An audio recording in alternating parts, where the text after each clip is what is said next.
Aidan, welcome to the show. Thanks very much, Chris. So I thought we'd start. It's a question I've just like to answer to give some context to the listeners. Perhaps you are in a coffee bar or at a golf club and someone comes up to you and asks you what you do for a living. How would you best define that? Well, that's a good question. I'm a psychology professor in University College Dublin, and one of my areas of research and of advice for people is the area of how to do your best when it really matters. And that really involves the study of the psychology of concentration in action. So a lot of my work is about teaching people strategies for improving their focus in whatever area they want to improve, whether that's studying or playing golf or playing music or some other area. And how did you end up with the focus being the main focus? Well, I think it would be great to say I deliberately set out with that idea in mind, but like all people's careers, things evolve in a somewhat accidental fashion. I started off as a cognitive psychology researcher, and that is somebody who explores how the mind works in acquiring, storing, and using information. But over time, I became interested from a theoretical and a practical point of view in the psychology of focusing or concentration. And that was the topic for my first book, which was called The Psychology of Concentration in Sport Performers in 1996. And at that time, I discovered that one of the best ways of improving people's focus is to teach them about using their imagination.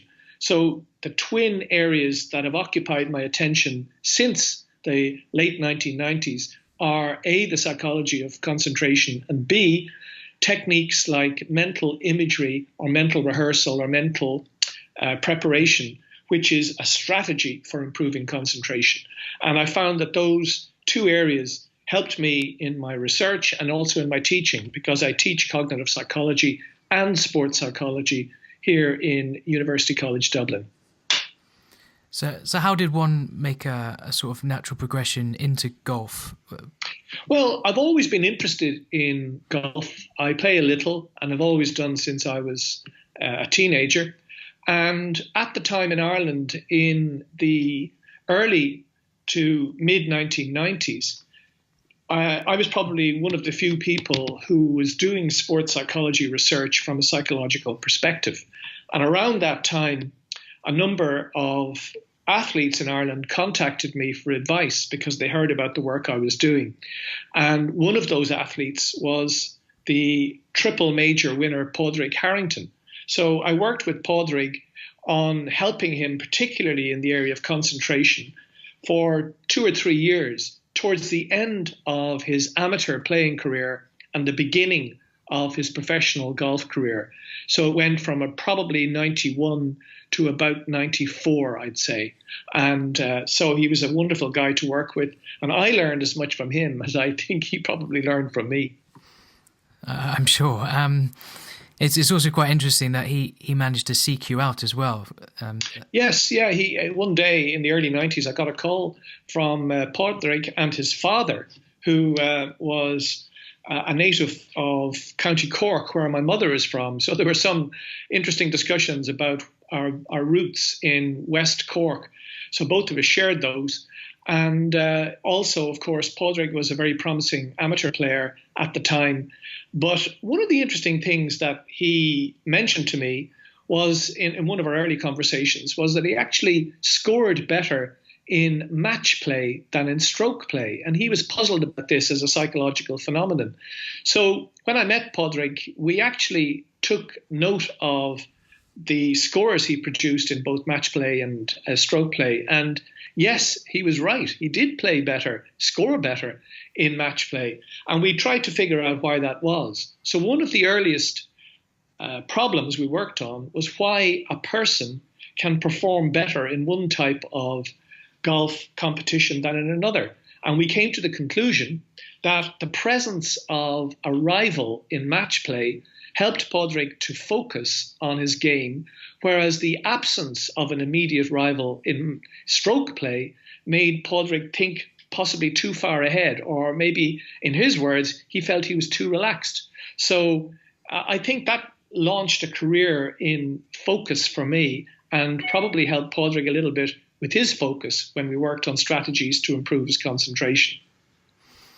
I was going to say how one would go about sort of working with a player profile such as Padraig Harrington and figuring out what exactly to work on. I imagine almost to start with, it could be quite overwhelming or daunting. Yeah, I mean, obviously the reason for the consultation and the relationship we developed was because he had a problem. Nobody contacts a psychologist to say, out of the blue, to say everything is going great. Right. They contact a psychologist, especially a sports psychologist, because some aspect of their game is not going as consistently as they would have liked. And in Padraig's case, that was exactly the problem that I described to you, the idea that his focus was a little bit wavering in certain kinds of competition than in others. And he wondered why that was and how to improve it.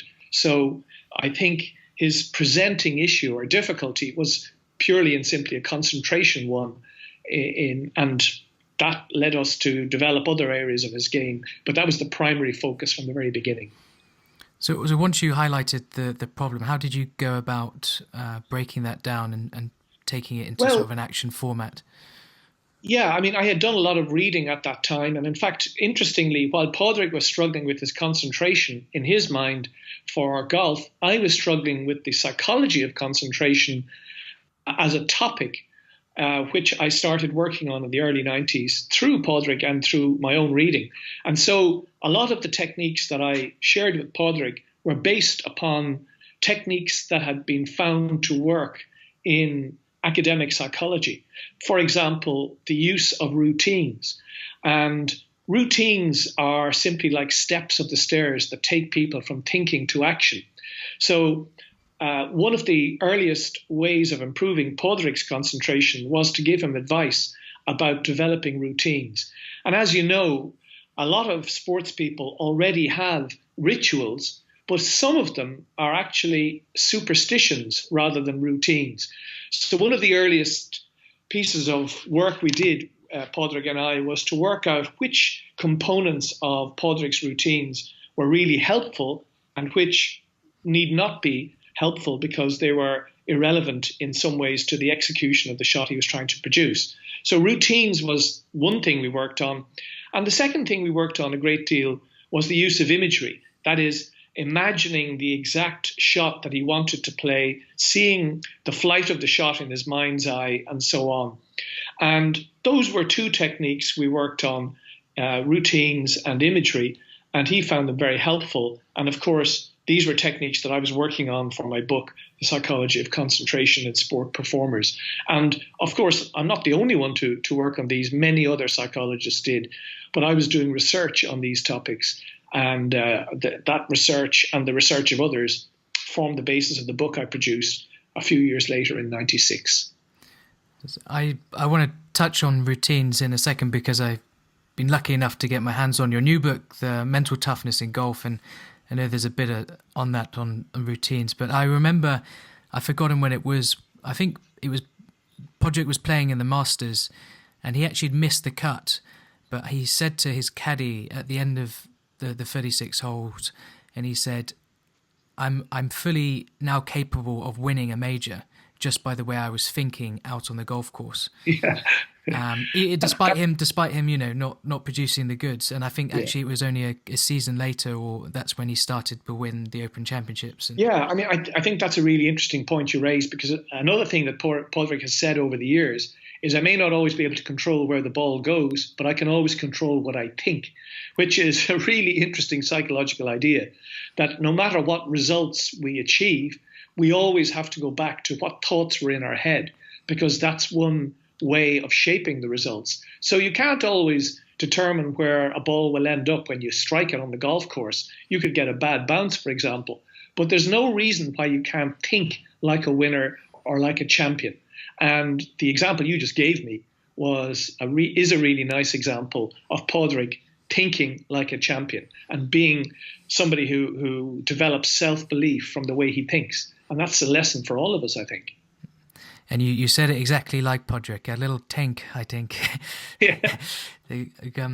Okay, so we'll start with these pre-shot routines, in which you've highlighted a section in your book. So you've actually narrowed these down into sort of 3 sections: so pre-shot routines, pre-competition routines, and post-mistake routines. Yes. So, what are the 4 steps of a good pre-shot routine? Well, we suppose we should really define what a routine is. A routine is simply a way of preparing consistently. And the logic here is if you want to play consistently well, you've got to prepare consistently beforehand. So a routine is simply a sequence of thoughts and actions that help you to prepare optimally before an event that's important. So there are 4 steps, I would say, in any good routine. And if you take, for example, the first step, which is assessing the situation.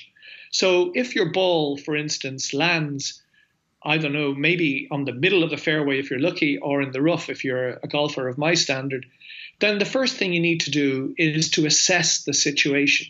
And that is, you need to look at what the purpose of your shot is going to be. What do you want to achieve? And you have to get information about the lie of your ball, the hazards in front of you, and above all, what your target is. So the first step is assess the situation. Then you plan the shot that you want to execute. So that means standing behind the ball and deciding what it is that you want to achieve. What's your target from behind the ball? And if your ball is behind a tree, for example, then you may have to take your medicine and play out to the left or right of the tree. You can't imagine playing the ball over a tree from a distance of maybe 3 or 5 feet from that tree. Nobody can do that. So assessing the situation means deciding what type of shot you require and where your target is. And the third step is setting yourself up correctly, which means picking the target, relaxing the shoulders, standing in the ready position, and perhaps even shadowing the type of shot you want to play, but just getting yourself ready. And then finally, the hardest one of all is to trust yourself to execute the shot that you planned in your head.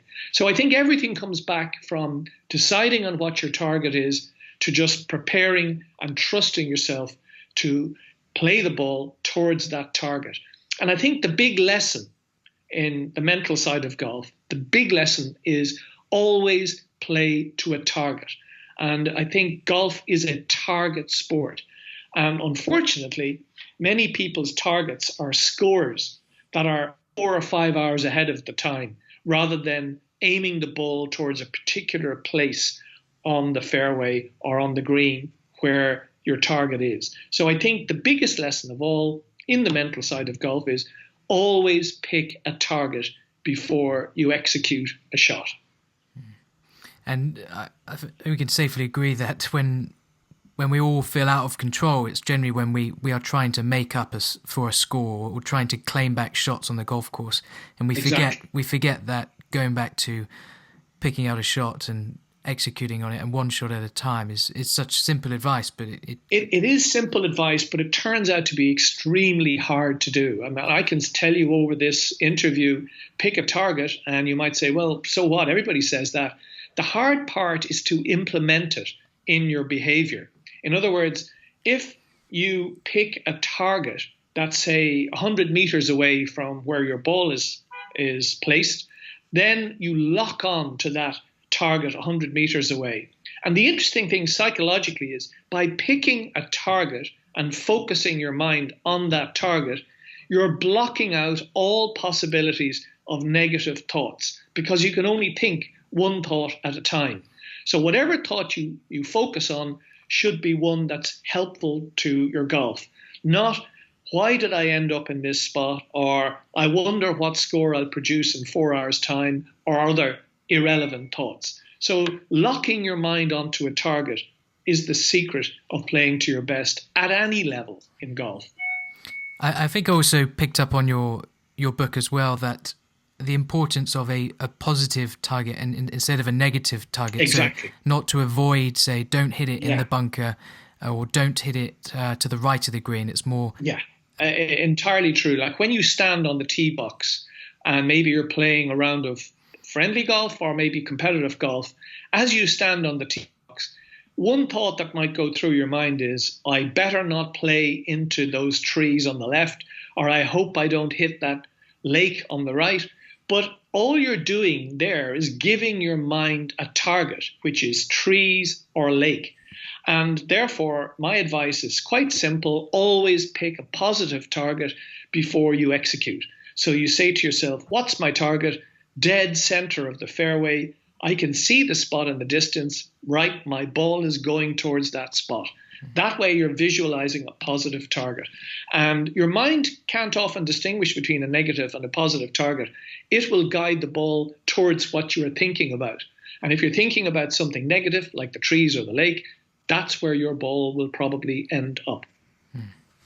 Great. We will move on as we have lots to cover in such limited time. But so moving on. So what can someone put in place to ensure a pre-competition routine? Yeah, I think that a pre-competition routine is all about putting yourself in a comfortable frame of mind where you can be best or achieve your best.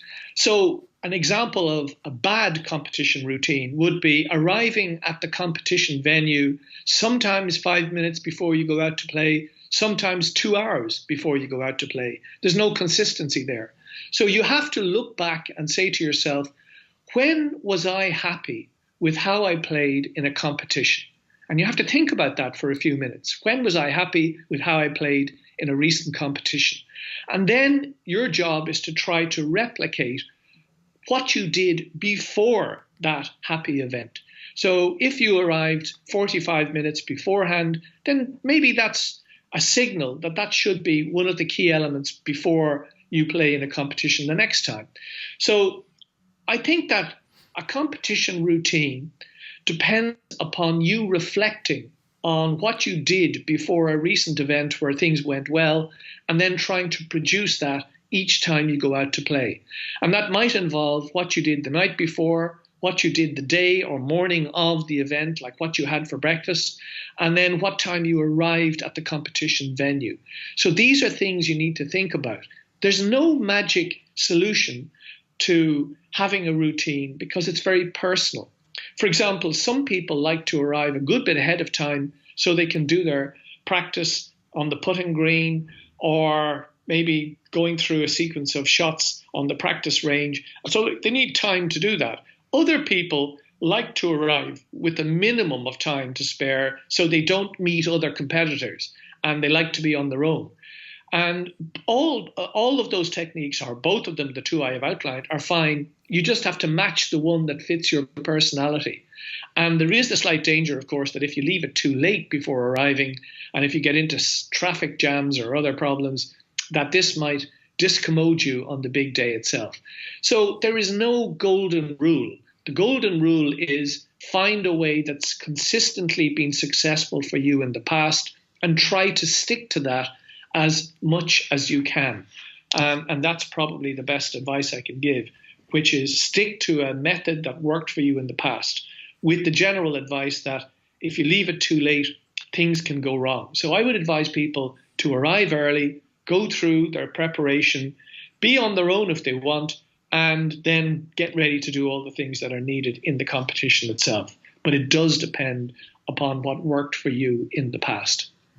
I found that bit personally fascinating because it's not an area which I even thought of. I would just think of a routine as the minute before you hit the ball, but it's all of that collecting data and getting to know yourself and what. I think so. I mean, a lot of amateur golfers tell me that they often play badly for the first few holes because their mind is still on work-related or family or personal issues, and it takes them ages to get into the game, they say, and by that stage they may have played badly, so they're now chasing the game. And I think that's a classic sign of not having a routine. So it's very important to have a pre-competition routine that puts you in the right frame of mind, which is nice and relaxed with very little thoughts of family or work or personal issues. Your only thought is, okay, what's my target as I stand up on the tee box of the first hole I play. If your mind is a jumble of racing thoughts at that stage, then it shows you that you need to clear your mind, because we know from psychology that nearly all good performances in sport, in fact, I'd say probably all of them, come from an uncluttered mind, not from a really busy, lively mind. Your mind should be nice and quiet in order to do your best in any walk of life. Okay, moving on to the last question of this routine section. What are the 3 steps to recognise on a post-mistake routine? Well, a post-mistake routine is something that people do or should do after they make an error, which has the function of putting the error in the past where it belongs and then refocusing on the future. So one step, I think, is acknowledging that you made a mistake, where you might say, that's unfortunate, that was a bad shot. And then you say, okay, here's what I should have done. And they sometimes call that shadowing the shot. So if you hit a bad shot in golf, accept it, step 1. Step 2 is shadow. That means go through a swing that you would or should have played that you will do the next time. And then step 3, walk up to where the ball is and pick a new target. So it's all about acknowledging the mistake, replacing the mistake with a proper swing or a smooth, slow swing that you're going to use the next time, and then locking your mind onto the target so you're ready for the next one. A lot of people who don't have mistake routines find themselves, and this is very, very common, when they're on one hole, they're thinking about something that went wrong on the previous hole. So as they step onto the tee box of hole 7, they're thinking about the missed putt that they had on hole 6. And if that happens to you, then you need a post-mistake routine, which is step 1, say, yep, that was a bad shot, but I know I can do better the next time. Step 2, here's how I can do better the next time. Here's my swing. And step 3, when I walk up to the ball, okay, what's my target for this shot right now? I think you may have referred this to as like snowballing or snowballing way of thinking in your book, and that sort of when things sort of get out of hand. And yeah, I think snowballing is an interesting idea that comes from psychology. And briefly, it refers to the notion that if you have a negative thought about anything, it often triggers other negative thoughts. And the end product is like a snowball gathering momentum as it rolls downhill. In other words, your single thought gathers more negative thoughts that stick onto it. And before you know it, all your mind is focused on a range of thoughts. For example, you might say, that was a bad shot. And typical of me, I always hit a bad shot early in the round. And when I think back on those previous matches I played over the last 6 months, it's a pattern that I never addressed. Poor me, I really should give up this game because it just makes me feel inadequate. And I'll probably have a very bad score later on. So what's the point in playing at all? So those are some examples of negative thoughts that come from just one shot. The lesson is every shot in golf is separate from the one that went before and separate from the one that's going to come. All you can do is your best on the shot you're playing right now. There is no link between the last shot you hit and the current shot you're about to hit. There is no link other than in your mind. So if you hit a bad shot, then the next shot you hit could be a hole-in-one. You just don't know. Every shot is different. And I think people who establish links between shots end up doing something that I call fortune telling. Fortune telling is predicting the future based on a present shot. So I once knew a promising amateur who would say, I knew it from the very moment I hit my first drive. I knew I was going to play well, or I knew I was going to play badly. And this person struggled with fortune telling because you can't possibly know whether you're going to play well or badly on the basis of one shot. That sort of takes me on to what is counterfactual thinking? Yeah, counterfactual thinking is a term used in psychology to refer to a preoccupation with what might have been. So counterfactual means what might have been. So put it in simple terms, some golfers go around the course with two scores: the score that they actually are achieving, and mentally the score that they might have, the one that if the putt on the previous hole had gone in, I'd be one less. If two putts had gone in over the last three holes, I'd be two less. So some golfers go around loading up their mind with the actual score and the counterfactual score, the what might have been, which is of no help to you whatsoever. All it does is give you another source of distraction when you're playing. And we know in golf there are plenty of sources of distraction out there without adding to them by engaging in the wrong kind of thinking. I just wanted to pick up on the last bit you said, when negative thoughts do arise, and they will happen on the golf course. What is the best way to sort of be aware of them and come back to a point of the present way of thinking or moment? Well, I think the first point is to be aware that there's nothing wrong with having a negative thought. One way of dealing with it is simply, in these days we talk about mindfulness, just accept it. Okay, I had a negative thought. The real skill comes in then replacing that negative thought by saying, okay, what's my target for this shot? And if you're locked on to a target, you cannot have a negative thought. That's a key belief of my way of helping people. It's a key psychological principle. You cannot think two things at the same time. And if you understand that point, then having a negative thought is actually going to guide your behavior in a negative way. Whereas accepting the negative thought, but replacing it with a positive target, then gives you something to focus on that's going to help your game.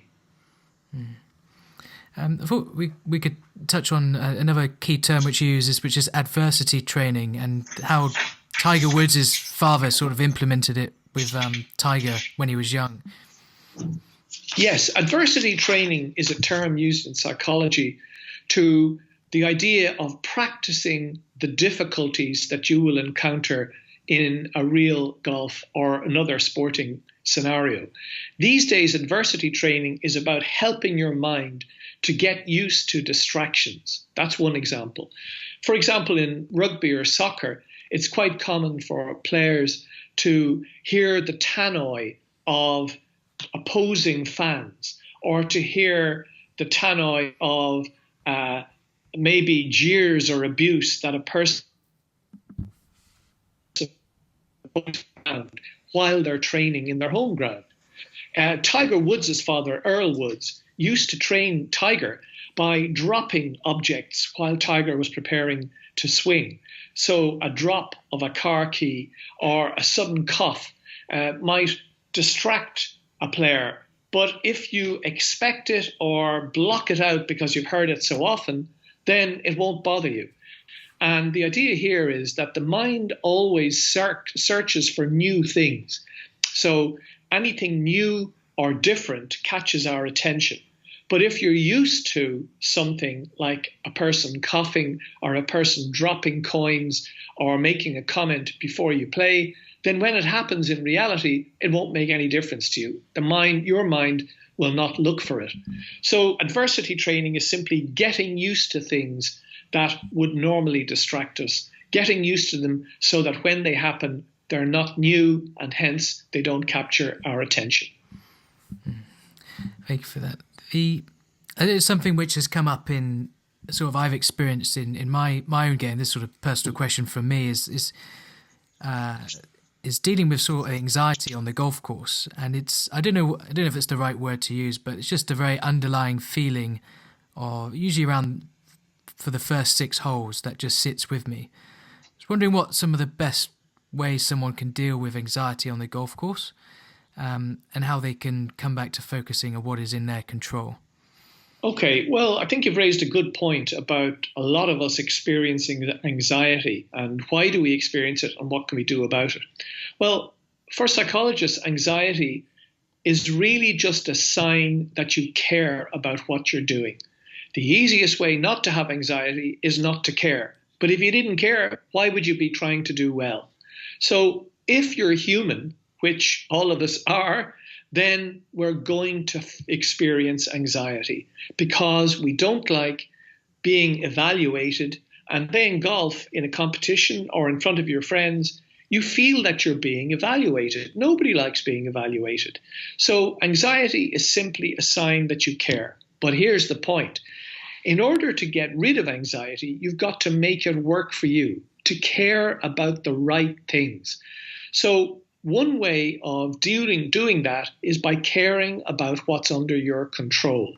So what your friends think of you, or where your ball lands, or what score you'll have in 4 hours' time is largely out of your control. What you can control is focusing on a target that's immediately in front of you, preparing yourself to direct the ball towards that target. That's under your control. Whether the ball hits the target or not is out of your control because a ball could have a bad bounce. And what people think of you is out of your control too. And a lot of us sometimes feel that people who are standing on the tee box are looking at us with a great deal of focus. But the reality is, and the chances are, that the people standing on the tee box are only dimly aware of what you're doing. They're thinking about what's coming up for them.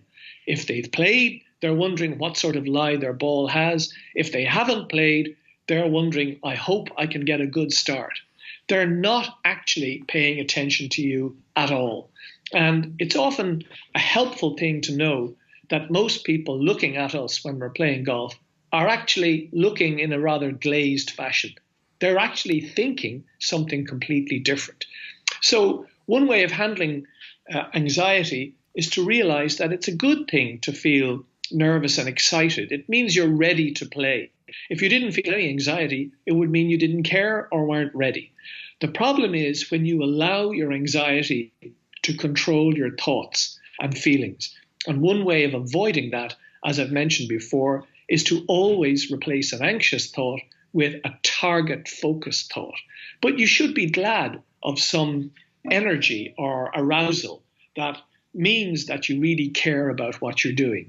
If you didn't have that, it would probably be a lot worse. So it's good to feel anxious, but the time to get rid of it is before you stand up on that tee box and say, okay, I'm ready. I'm practiced as hard as I can. I'm ready to do my best. I know it may not go perfectly for me today, but I'm going to try to achieve my target every time I stand over the ball. If you give yourself that kind of encouragement, I think anxiety will gradually disappear. There's a fabulous answer which I can relate to, and I'd say most of the time when it does occur or kick in, it is my mind is on focus on other people and their thoughts about me and how well I'm going to play, and not on the target or Exactly, that makes sense. In a way, what's happening there is your mind has begun to focus on the target of other people's expectations or comments or beliefs, and the reality is A, they don't matter, and B, they're not even looking at you or thinking about you, even though you think they are. So golf, as most people know, can be a very selfish game. And often the players who do best are the ones who are most focused on their own game, not on anyone else's. Thank you for that.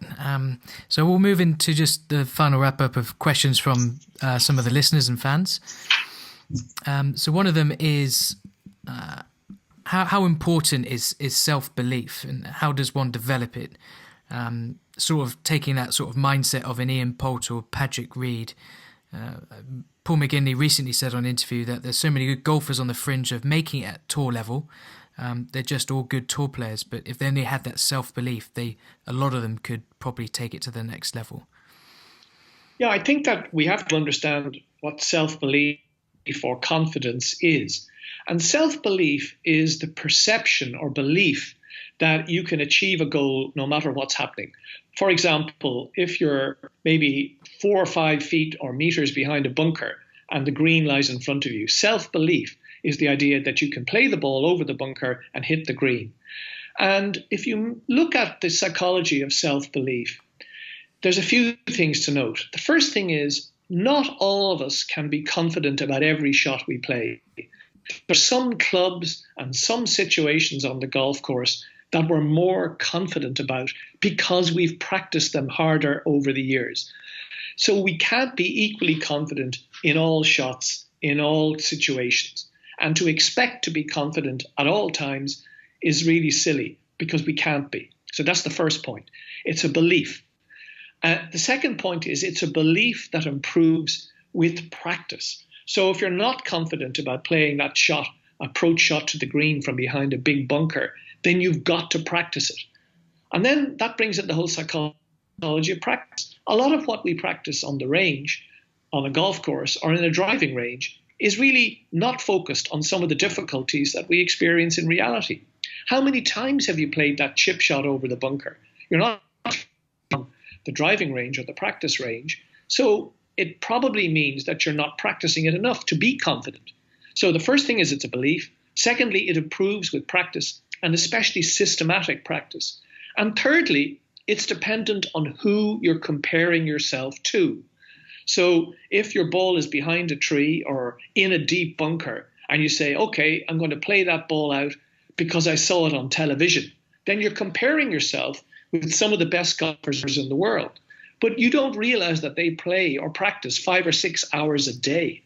And how many times have you practiced that bunker shot or that shot from behind the tree? If you're like most people, you haven't practiced it very much at all. And yet you expect to play it perfectly as you stand over the ball.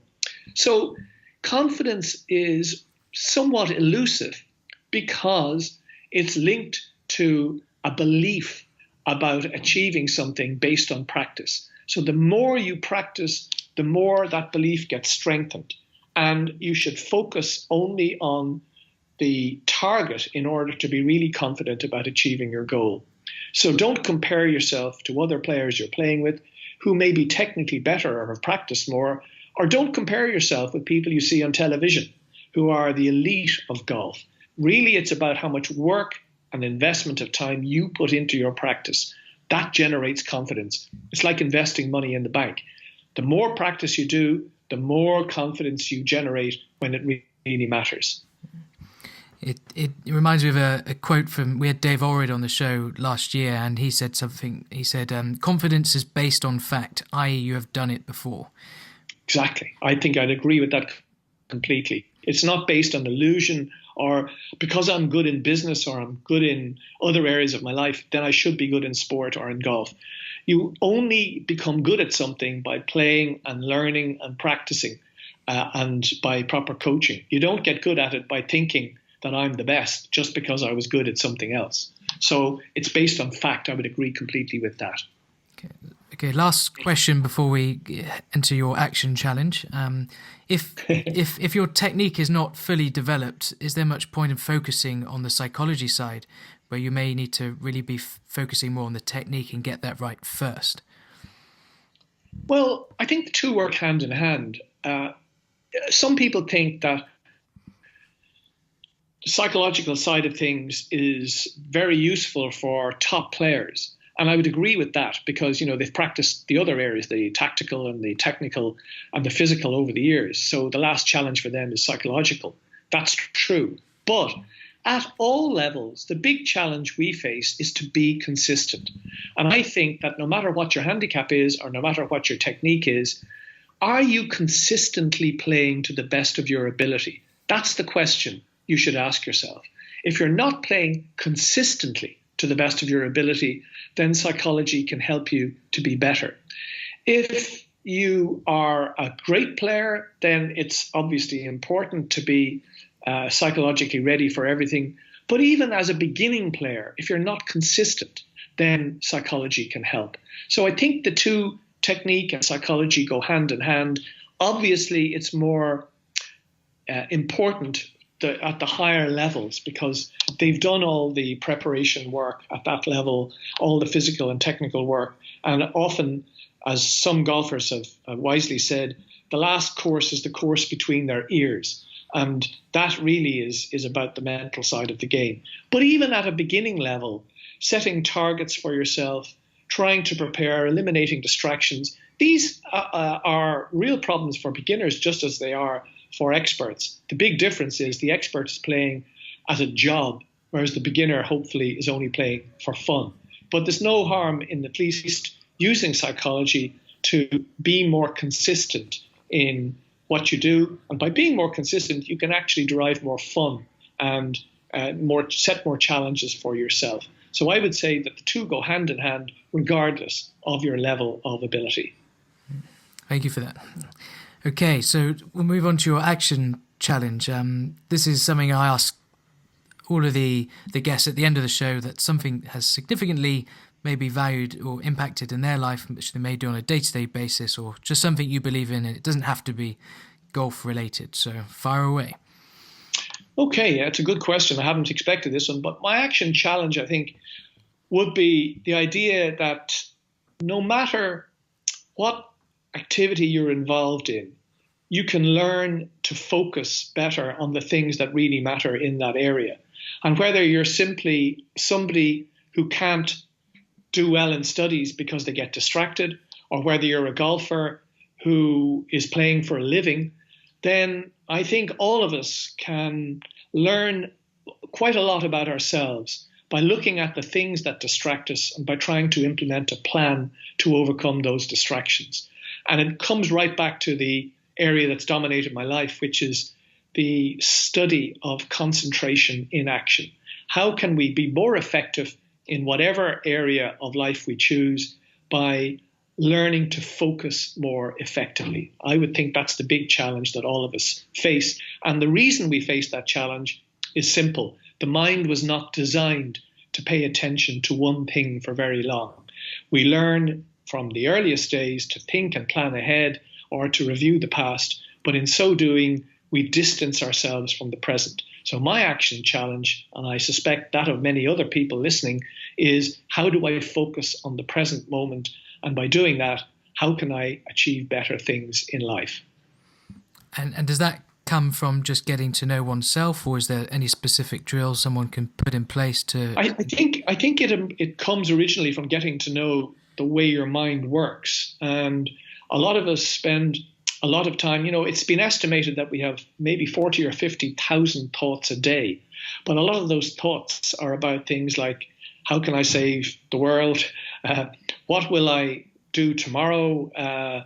What will happen in my life in 10 years' time? There are things that are so far in the future often, or that are so much out of our control, that they really aren't of any great value to us. So I think one of the problems that we have is that we have a very great capacity to think and plan and a very poor ability to focus on the present moment. And that mostly is the root of all of our psychological difficulties, that we think too far ahead and we forget about the present moment. And if we could learn to focus on the present moment and shape what we're doing right now, then the future will look after itself. Wonderful. Thank you so much for that and, Thank you, Chris. And all your time. Where can people find you or reach out to you or follow you online? Well, I don't have a social media profile because I'm too busy doing my other work. But I think if you are interested in learning more about the mental side of golf, then go to Mindcool, MINDCOOL. And the Mindcool website has a new audiobook called Mental Toughness in Golf, which is written by myself and narrated by Sarah Dillon, and it contains all the lessons and plenty more that we've been talking about in the last 45 minutes or so. Wonderful. I'll be sure to include that to all of the listeners and on the show notes of the website. Thanks very much, Chris. Thank you so much for your time, Aidan. Not at all, and the best of luck to you. Yeah, you too. Thank you so much thanks, again. Chris. All the best. Take care. Bye. Bye-bye.